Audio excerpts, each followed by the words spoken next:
Boa noite, telespectadores do novo canal, bem-vindos a mais uma edição do Cultura com o Norte, um programa que tem como objetivo abordar diferentes áreas e temáticas relacionadas com a cultura, seja o cinema, seja a literatura, seja a investigação, seja as artes performativas. Hoje temos um convidado que está ligado ao universo da investigação, que faz investigação no Centro de Estudos de Comunicação e Sociedade da Universidade do Minho. Estou a falar de Vítor de Sousa, um penafidelense, uma pessoa que conhece bem os métodos de investigação, tem um vasto trabalho produzido na área, portanto, na área da interculturalidade, pós-colonialismo, mesmo colonialismo. Daqui a pouco iremos trocar algumas impressões com o nosso convidado, mas também é uma pessoa que, entendida, é um expert, digamos, na área da comunicação, na área de jornalismo, até porque tem experiência também na área de jornalismo, trabalhou em vários órgãos de comunicação. Vítor, desde já agradeço o facto de ter aceito este desafio para estar presente no Cultura com o Norte, no estudo do novo canal. É um prazer, mais uma vez, reitero. Prazer é meu. Muito obrigado. Vítor, poderíamos começar precisamente por uma questão que é incontornável. Portanto, o teu país vive num contexto especial. O Vítor é investigador, como referi há pouco na introdução, no Centro de Estudos de Comunicação e Sociedade da Universidade do Minho. Pedia-lhe assim de uma forma muito sucinta de que forma é que a atual crise sanitária, a crise pandémica, afetou o seu trabalho enquanto investigador. E se de alguma forma teve também que se reinventar. Uma palavra que parece que passou a fazer parte do nosso léxico, digamos. O novo normal atingiu-nos a todos, não é? Porque parece já uma frase feita, mas é, enfim, uma constatação um tanto quanto objetiva, sendo ela em si totalmente subjetiva. À semelhança de quem foi para casa trabalhar, que foi o meu caso, passei a trabalhar muito mais e a produzir muito mais e a produzir às vezes de uma maneira tão obsessiva, compulsiva, que até me preocupou a mim próprio. A escrever sobre as matérias normais. Eu costumo escrever sobre identidade, identidades transculturais, identidades transnacionais, sobre lusofonia, Portugalidade. Portanto, são temáticas que são comuns no seu trabalho, digamos. Sim, portanto, é o fio condutor que tem que ver com a minha área de atuação. Para além de estender, ou pronto, de pôr outra vez um pé na área do jornalismo, nomeadamente decorrente desta situação da pandemia que veio, digamos, exacerbar as fake news, sublinhar a pós-verdade, portanto, e, enfim, dinamizar um fenómeno chamado infodemia. Mas, para além disso, também escrevi muito sobre a pandemia. É interessante. Primeiro, num texto a 4 mãos, com 4 investigadores, e comigo próprio, 3 investigadores mais eu, portanto, relativamente à situação da própria pandemia, do fenómeno, portanto, levantando as fake news, a infodemia e a pós-verdade, portanto, ligando a essa situação, e verificando que, só para enfim, dar um remate a esta matéria, que o jornalismo verificou mal, digamos, as fontes durante o período da pandemia. Foi a nossa conclusão no inquérito que lançamos. O resultado foi esse, portanto. Exatamente. Mas, por outro lado, ao ver um filme na televisão, portanto, é o costume, estamos sempre ligados ao ecrã, ou é o tablet, ou é o portátil, ou é o telefone, o smartphone, ou é a televisão. Mas a ver um filme na televisão, ocorreu-me escrever sobre o tempo e o espaço e a Covid-19, ligando isso à teoria da relatividade do Einstein. Portanto, a forma canónica do Newton, tempo é tempo, espaço é espaço, o Einstein dinamitou, portanto, essa situação. Digamos, esse modelo clássico. Exatamente, portanto, e então, um tempo parado tem velocidade máxima, segundo o Einstein. Portanto, eu utilizei isso para o confinamento. Portanto, o que é que fazemos com velocidade máxima parados? Portanto, foi toda essa... Uma análise interessante. Sim, o artigo ainda saiu em 2020, portanto, e vou apresentá-lo também num congresso online, portanto, agora é tudo online, realizar em Moçambique, portanto. Vítor, uma vez estamos a falar com um investigador, há aqui uma questão que é incontornável. O Governo apresentou no dia 11 de março, exatamente, em sede do Conselho, no âmbito do Conselho de Ministros, um plano de desconfinamento. Ele está a ser plano de desconfinamento faseado, e ele está a ser implementado, digamos, com a abertura numa primeira fase do pré-primário e do ensino do primeiro ciclo. A questão que eu queria que queria te perguntar é se, enquanto investigador, de alguma forma, consideras que tanto o ano passado, o país já estava sobre a crise sanitária, sobre o efeito da crise sanitária e o efeito da crise pandémica, como este ano se tem havido da parte do governo uma preocupação para com a investigação e para com os investigadores? Bom, costuma dizer-se que, enfim, cada investigador pedala a sua bicicleta. No entanto, aquilo que é propalado por todos, mesmo inclusivamente o governo, cujo ministro foi diretor de um centro de investigação, é ele próprio um investigador, um discípulo de Mariano Gago, foi secretário de Estado, chefe de gabinete primeiro, depois secretário de Estado de Mariano Gago, que revolucionou, como se sabe, a ciência em Portugal, a forma, a política da ciência em Portugal. Portanto, mas dizia eu que é um trabalho de equipa, sempre. O que é que tornou, portanto, o que é que permitiu, digamos, este tempo de pandemia? Vamos pôr o caso concreto dos congressos. Os congressos, havia muita mobilidade de investigadores, nomeadamente para fazer rede, nos próprios congressos, portanto, seja em Moçambique, seja em França, em qualquer parte do mundo. Portanto, a rede hoje é essencial para estribarmos, digamos, a nossa própria investigação. Isso foi conseguido porque eu nunca tive tantas vezes em reuniões no computador como até hoje. Ainda logo à tarde vou apresentar um livro no Brasil. Portanto, isto permitiu uma série de situações que antes... Então o trabalho em rede como tu... Elas já existiam, mas intensificou-se. Exatamente. Portanto, mas evitou, digamos, a mobilidade física. Hoje ninguém viaja até haver ordens em sentido contrário. Portanto, não é por dentro, digamos assim. No meu caso, portanto, potenciou, digamos, essa possibilidade de interagir com os colegas de todas as partes do mundo, sendo que o inglês é a língua, digamos, universal, embora eu defenda que o português deve ser uma língua de ciência, porque é falada por muita gente. Milhões de pessoas. 300 milhões prevê-se daqui a uns anos.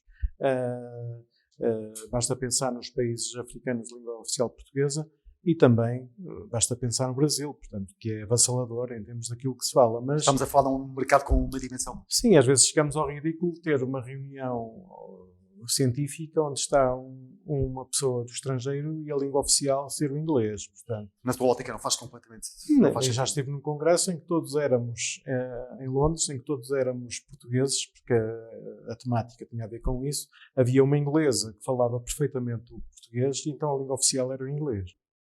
Mas, Vítor, deixa-me só fazer uma questão para de alguma forma também esgotarmos este tema e não nos dispersarmos, que tem a ver com a questão do foco do teu trabalho, não é? Aquilo que tem sido, de alguma forma,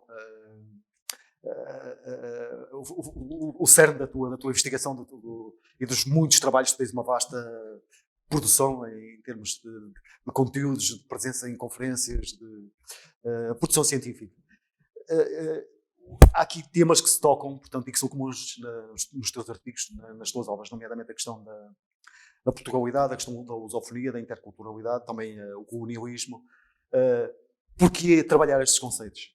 Porquê a escolha destes conceitos? São, numa altura, e colocava-te um outro desafio, fazia-te um outro desafio, de alguma forma, que entronca com esta questão, com o teu livro da Portugalidade à lusofonia, em que tu, portanto, fazes de alguma forma, trabalhas aqui uma determinada narrativa histórica e tentas desmontar essa narrativa histórica. Porquê este interesse por desmontar, digamos, determinadas narrativas dominantes? É uma preocupação tua? É uma questão de verdade histórica?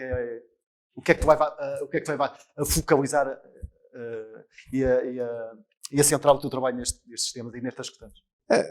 O Nietzsche dizia que a verdade era um ponto de vista, não é? Portanto, eu tento proceder à desconstrução enquanto cientista social. Portanto, mais do que construir, por exemplo, estar a ver um noticiário é estar a desconstruir discursos, para mim, a ver o que é que está por trás da ideia, portanto, saber, perceber o que é que se pode, enfim, vislumbrar para além do texto. Isso até tem a ver, desculpa, com a tua vocação pelo jornalismo. Exatamente, portanto, tem tudo a ver com isso, porque, aliás, eu fiz toda a carreira, como sabes, portanto, na área do jornalismo. Depois fui para a política, não é? Portanto, em termos de assessoria de imprensa, Quando acabou a assessoria de imprensa, portanto, estive algum tempo... Estiveste em Felgueiras, não é? Fui assessor da Fátima Felgueiras. Portanto, e o que acontece? Quando entrei para a universidade, senti necessidade de ir para a universidade em 98, fiz 3 semestres, depois tive 10 anos sem ir para a universidade. Primeiro, por várias razões. Primeiro, porque tive que dar o corpo às balas enquanto assessor de imprensa ao caso do Saco Azul de Felgueiras. E é um trabalho exigente. Muito exigente. E que me permitiu ver o outro lado. Ser fonte e ser jornalista. Portanto, e ter uma perspectiva completamente abrangente de uma e de outra atividade. Portanto, perceber um lado e o outro. Isso deu-te alguma bagagem, digamos assim, não é? Sim, exatamente. Portanto, mas passado 10 anos, portanto, decidi pedir o reingresso na universidade, fazer Ciências da Comunicação, concluir Informação e Jornalismo, foi a minha licenciatura. Prossegui no mestrado em Educação para os Média, portanto, dentro da mesma área. Quando vou para o doutoramento, ia com a mesma ideia, só que cheguei lá, fui para, enfim, por sugestão do que veio a ser o meu orientador, fui para esta questão das identidades, etc. Porquê? Uma vez ia na autoestrada a conduzir e estava a ouvir um debate na TSF, estavam a falar de Portugalidade. Eu que tinha sido jornalista há tantos anos, assessor de imprensa também mais alguns, eu era assim, que é isto de Portugalidade? Nunca tinha ouvido falar, confesso. Fiquei completamente... Logo que cheguei ao destino... Aquele conceito ficou tão... Logo que cheguei ao destino não tinha internet, mas... peguei no dicionário da Porto Editora, andei a ver, etc. Uma coisa assim, ainda fiquei mais baralhado. Sentimento verdadeiramente do que é português. O que é isso? O que é verdadeiramente português? Aliás, tens sido bastante crítico da Portugalidade, não é? Sim. Eu sei que, inclusive, até na tua página do Facebook, eu, curiosamente, antes de estarmos aqui a gravar, fui fazer algum trabalho de casa e até deliciei-me com algumas observações que tu tens lá, algumas mensagens que vais fazer. Sim, são levantar questões para pôr as pessoas a pensar, quer dizer, mas o que é o sentimento verdadeiramente de ser português? O que é isso? Remete-nos para uma essência. Ora, a essência do lado dos cientistas sociais não existe.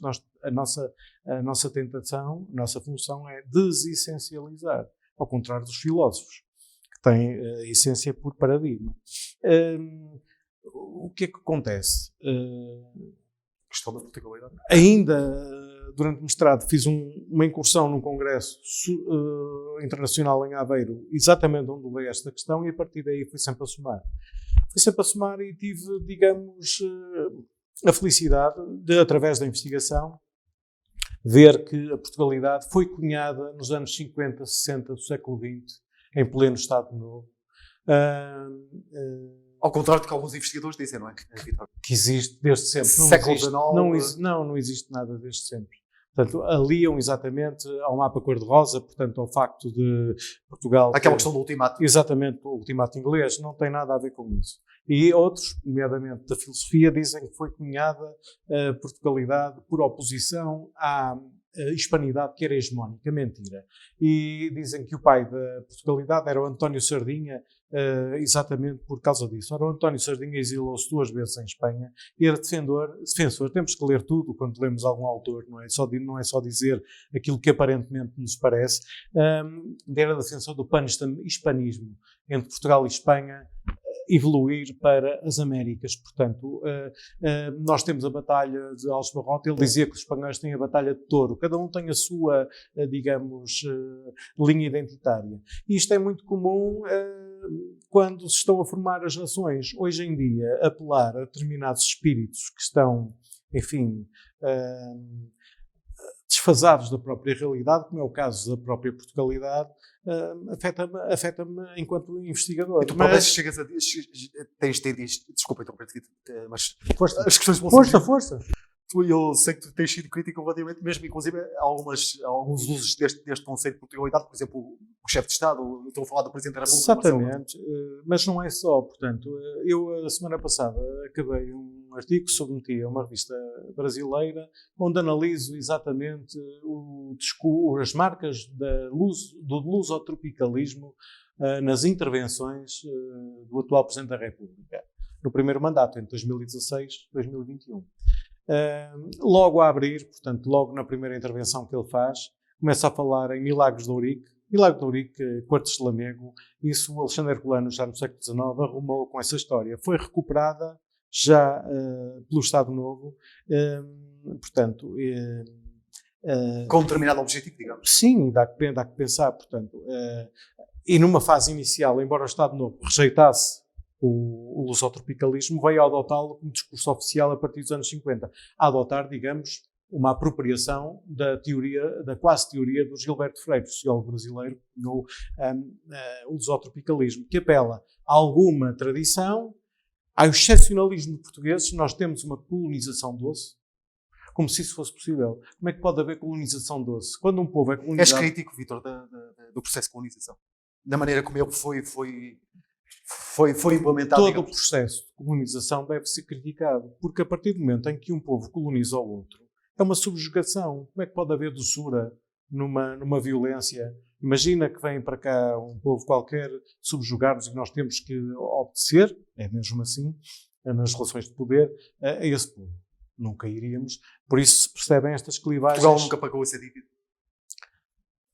Eu não gosto de pôr as coisas assim, porque olhar para as coisas desse modo, isso é uma forma dos ativistas hoje, mesmo do lado da investigação, porem o problema. Eu acho que a história, não sendo eu historiador, mas lidando muito com a história, nomeadamente em ações de formação junto dos professores, de forma itinerante, portanto, para desmontar narrativas que estão plasmadas, nomeadamente os manuais escolares de história, que falam ainda da guerra do ultramar. Como se precisamente a minha questão era guerra colonial, ou guerra de libertação, do ponto de vista do outro. Portanto, está sempre um e um outro. Portanto, a dimensão ética, como diria o Humberto Eco, começa quando o outro entra em cena. Porque nós só temos consciência de nós próprios quando estamos perante o outro, obviamente. E o que... Na lusofonia, por exemplo, dizem que a ranço colonial é uma forma de neocolonialismo, alguns. Eu não. Não, porque eu não olho para o outro para me ver ao espelho. Vejo o outro para apostar na interculturalidade, na diversidade, o que é diverso, o que é diferente. E permitir fazer uma coisa ou outra. Na prática. E na prática é assim? Não é assim. Não é assim, porque há muitas clivagens. Quando a CPLP foi criada, por exemplo, em 1996, na Declaração de Constituição não existe uma única vez a palavra lusofonia. Não é por acaso, foi rejeitada pelos outros países que não Portugal. Lusofonia remete etimologicamente para luso, português. Isso queima, digamos assim. Mas não é por acaso que no Parlamento Português, eu analisei os discursos dos deputados, a criação da CPLP, que ainda não tinha esse nome, era amarrada à Portugalidade durante a discussão, para vincar Portugal. Ora, isto é uma aberração. Isto é uma coisa que não existe, porque a Portugalidade foi cunhada, exatamente, eu provei isso na minha investigação, foi cunhada nos anos 50, 60 do século XX, apesar de em 1947, é a primeira vez que ela existe escrita por parte de um amigo de Salazar, que veio a ser diretor da Torre do Tombo, é de Guimarães, e dá nome, digamos, ao arquivo que agora, peço desculpa, mas não me ocorre o nome. Em 1947 publicou esse opúsculo, mas é dos anos 50, 60 do século XX. Aliás, se tiver dúvidas da língua portuguesa, reitera a minha teoria. Portanto, e para que é que foi feita a Portugalidade? Para dizer que Portugal não era um país pequeno. Por exemplo, Timor era uma província de Portugal. De colónias passaram a províncias através do Ato Colonial de 1951. Em 1951 é que começa o discurso da Portugalidade na Assembleia Nacional. Para que é a ideia do Império. Na Assembleia Nacional. Exatamente. Portugal não é... E para dizer à ONU que Portugal era uno indivisível e a domínio a Timor. Não era só Portugal dentro das balizas geográficas com Espanha e com o mar. E Vítor, esta ideia, reportando aos dias de hoje, ainda tem defensores? Ainda tem? Tem defensores. Esta tese, digamos, de alguma forma, faz... Tem defensores, nomeadamente, eu ia falar na extrema-direita, temos a Nova Portugalidade, por exemplo, que são apaniguados do Salazar, mas não só. Temos o Presidente da República com os discursos onde a Portugalidade tem peso. E se ela não está presente, portanto, Portugalidade está, enfim, nos atos que lhe estão associados. Cavaco Silva, igual. Foi um defensor, digamos, desta... Com esse discurso, portanto, Narrativa dominante. nomeadamente a partir do momento em que foi Presidente da República. Mas só é engraçado, dentro dos dicionários portugueses, em 1994 é que vai para a dicionarização da Porto Editora. E os dicionários de referência portugueses, que são da Academia das Ciências de Lisboa e o AIS da Língua Portuguesa, não têm qualquer entrada sobre Portugalidade. Exatamente a minha interpretação por causa dessa situação. E, aliás, um facto curioso, fica sempre bem neste tipo de entrevistas, que tem a ver com o seguinte. Quando saiu o dicionário da Academia das Ciências de Lisboa, o CDS fez um voto onde sublinhava a Portugalidade do dicionário. O dicionário não tem uma entrada com a palavra Portugalidade, o que não deixa de ser curioso. Sendo que o coordenador do dicionário, o professor Malaca Casteleiro, a propósito de um artigo sobre Mário Cláudio, do escritor, de uma investigadora que fez um livro, acho eu, na introdução, de página e meia, utiliza 3 vezes a Portugalidade, sendo ele coordenador de um dicionário onde nunca está escrita a palavra. Há aqui alguma hipocrisia, mas não se pense que a Portugalidade é de direita. Também é de esquerda. Também é de esquerda. O Manuel Alegres fez questão, enquanto deputado, de fixar a sua lógica antirracista e dinâmica cultural da Portugalidade no Parlamento, num discurso. Ora, o que é a dinâmica antirracista? É a dinâmica daquilo que o Gilberto Freire dizia na lógica lusotropical, sim senhor. Na prática era o contrário. O ato, portanto, quando o Adriano Moreira foi ministro do ultramar do Salazar, tinha exatamente uma série de a lei do indigenato, etc. Mas quem mandava era sempre... Já agora gostava de ouvir relativamente, estamos a falar de alguma forma, estamos a falar da Portugalidade, mas também desse discurso que está presente numa determinada direita e numa determinada esquerda. Há pouco falaste, Vitor, da questão da extrema-direita.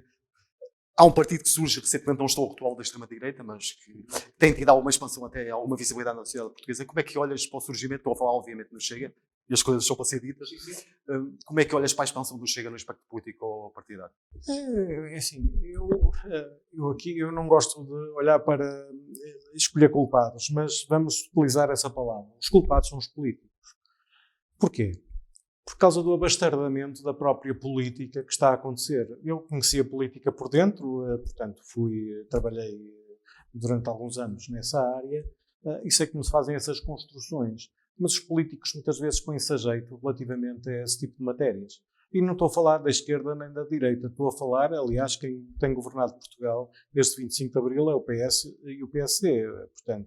Em regime de alternância, digamos. Exatamente, alternância chamada democrática. Portanto, e esse tipo de situação tem acarretado, claro que há pessoas boas e más, há deputados bons e maus, há ministros bons e maus, há presidentes bons e maus. Em termos éticos, em termos de cidadania, por exemplo, há muita coisa a apontar, nomeadamente a determinado tipo de governação.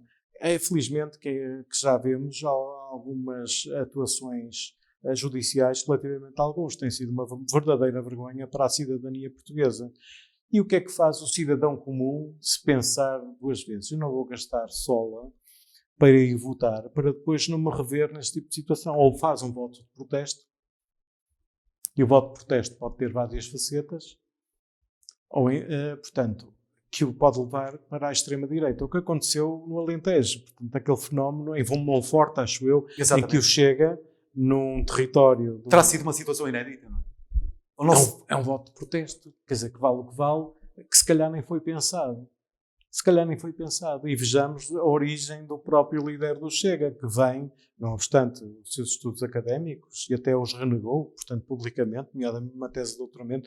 Como é que era possível eu ter defendido o meu doutoramento em 2015 e hoje vir dizer o contrário do que eu defendia? Isso era um bocado, quer dizer, não passa de um exercício académico, claro, com um júri que ratifica, digamos, esse fio condutor do próprio estudo académico. Mas neste caso é muito problemático, porque tem que ver exatamente com dinâmicas contrárias que o Chega hoje tem do que ele que fixou na própria tese de doutoramento. Isso é perigoso, portanto, esse populismo é perigoso e é uma dinâmica que os média têm um papel fundamental em combater.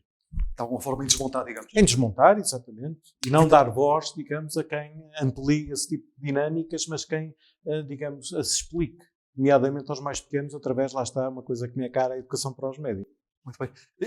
E temos que Consideras que há pouco falávamos nos manuais e de alguma narrativa no dominante que vai perpassando ainda até pelos currículos, mas consideras que esta tendência, com a investigação que se vai produzindo, poderá de alguma forma esvanecer-se? Sim, é a única. Aliás, nos manuais escolares, essa quase denúncia, digamos, foi feita através de um estudo de doutoramento que concluiu que o discurso constante dos manuais escolares de história, não são todos, obviamente, eu estou a generalizar, é um bocado a tendência do jornalismo para generalizar, que é perigoso, não é? Mas há muitos manuais de história que são tendencialmente lusotropicais, falam do herói português, quando nós estamos numa dinâmica de interculturalidade, em que todos estão ao mesmo nível, sendo que, sabemos, Max Weber estudou isso, portanto, através do poder, não há pessoas ao mesmo nível, quer dizer, nós estamos ao mesmo nível em termos de país. Moçambique, por exemplo, que é um dos países mais pobres do mundo, um país que eu adoro. Está numa situação difícil também. Um país que eu adorei em termos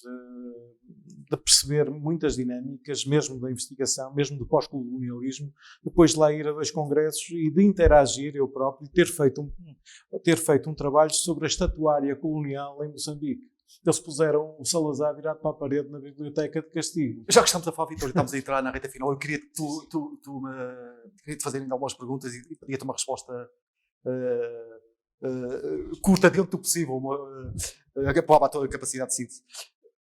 Hoje a comunidade de países, o CPLP, é uma comunidade respeitada, conseguiu de alguma forma afirmar-se no contexto e na cena internacional, ou ainda há muito por fazer, na tua opinião? Falavas em Moçambique, podemos falar no continente africano, podemos falar da comunidade. Consideras que de alguma forma a comunidade cumpriu os seus objetivos ou ainda está muito distante de descumprir? Os objetivos que estão inscritos na Declaração Constitutiva estão em andamento.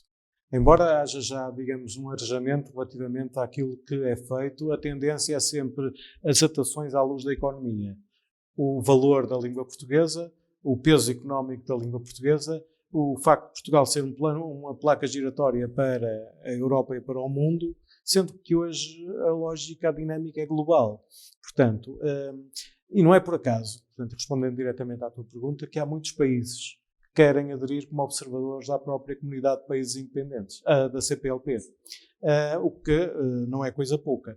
Só que ainda hoje, portanto, está-se a discutir a mobilidade, o Conselho de Ministros, feito também à distância, da CPLP, vinha a ouvir na rádio, vai hoje, enfim, ratificar essa dinâmica de mobilidade.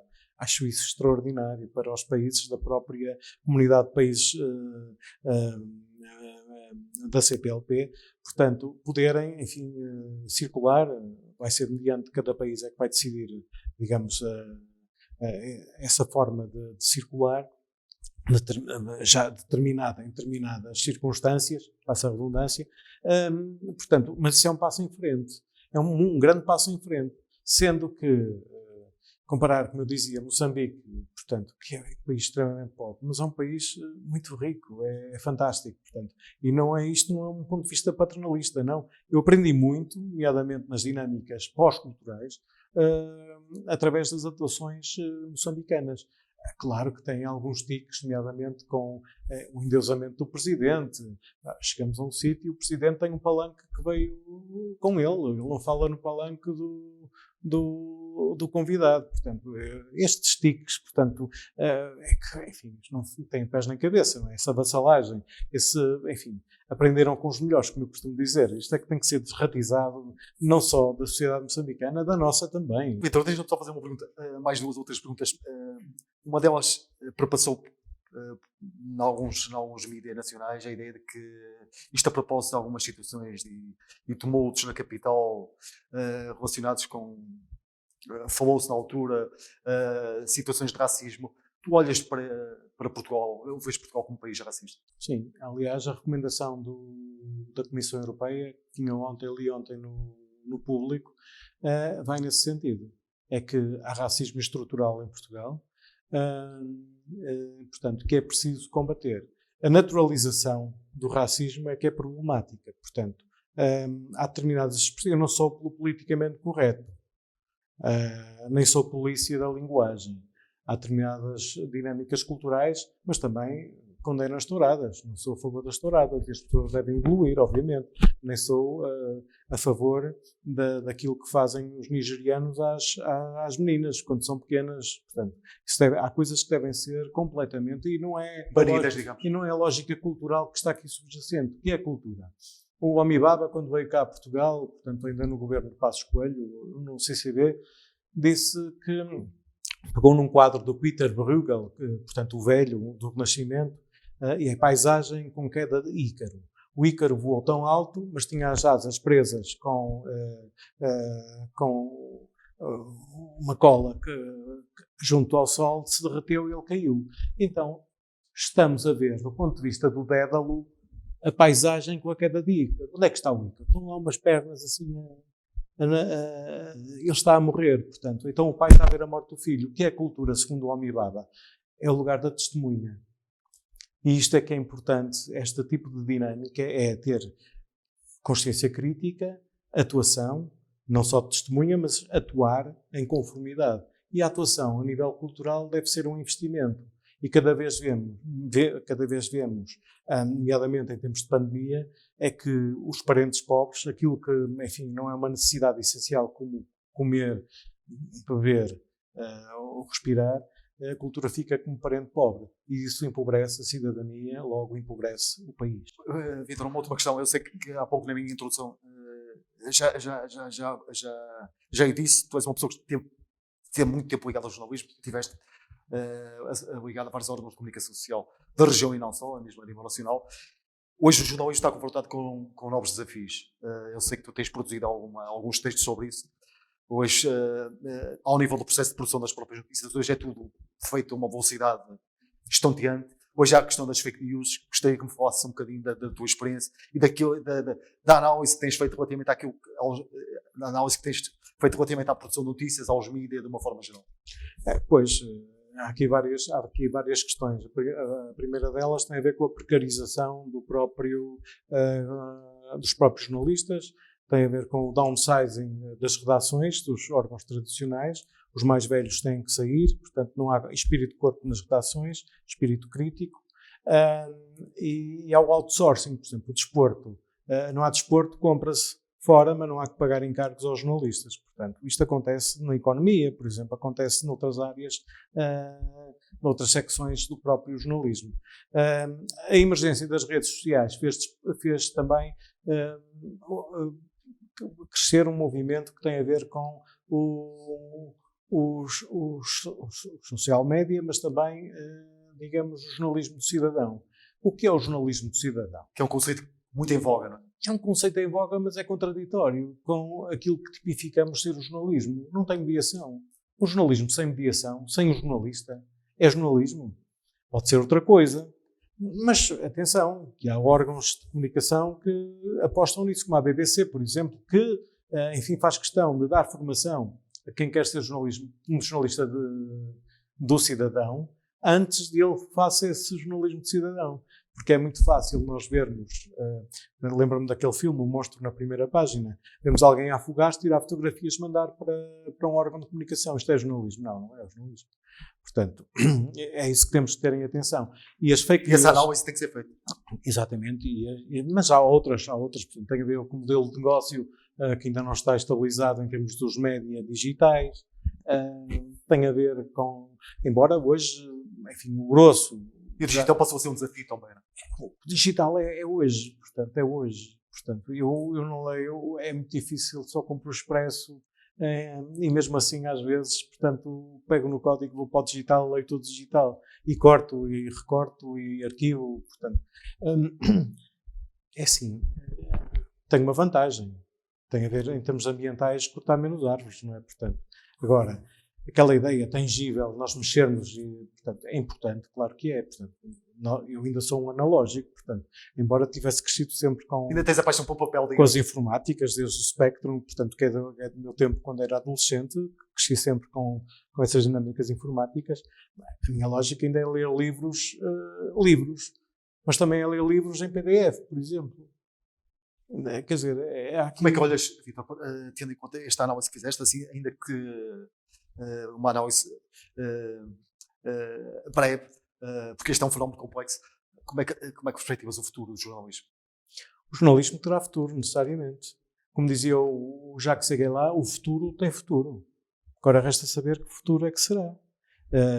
Eu estou em crer, portanto, que, é assim, quando há regras deontológicas, nomeadamente, e não só, de fazer jornalismo, as regras não são para inglês ver, têm que ser cumpridas. Se não são cumpridas, alguma coisa está mal. A partir do momento em que essas regras se mantêm, elas servem para o jornalismo digital ou para o jornalismo normal. É como dizer, o jornalismo desportivo. O jornalismo desportivo é como o jornalismo político, tem as mesmas regras. Embora tenha mais adjetivação, etc., mas tem as mesmas regras. Fazer uma notícia tem aquele prémio americano que existia, permeia sempre um jornalismo diferente. Quer dizer, os leads completamente abstrusos à luz do cânone, digamos assim. Mas para mim isso é que é jornalismo, porque é aí que o jornalista, enfim, dá passos em frente. Claro que haverá jornalismo. Estou em crer que será um jornalismo gourmet para uma elite, enfim, passa a expressão do que é a elite, que pode pagar por esse jornalismo. Determinados conteúdos. Exatamente, portanto, e que diferencia dos demais, porque todos, se nós formos a ver, parece uma agência de notícias nos jornais, portanto, por isso é que são importantes estes órgãos regionais, como o Novo Canal, onde, enfim, destaca e sublinha determinadas lógicas que estão fora da atualidade dos média, onde o agenda setting, como sabemos, dita leis. E o que fica fora do agenda setting? Não tem espaço. Exatamente. Acaba por não ter espaço. Vítor, seguramente que havia aqui outros temas para abordarmos, mas o nosso tempo é curto, é limitado. Agradeço uma vez mais e foi um prazer ter o Vítor aqui no Cultura com Norte do Novo Canal. Agradeço-lhe. E reverte também. Muito obrigado. Aproveito para me despedir dos telespectadores. Obrigado pela preferência. Boa noite. Protejam-se.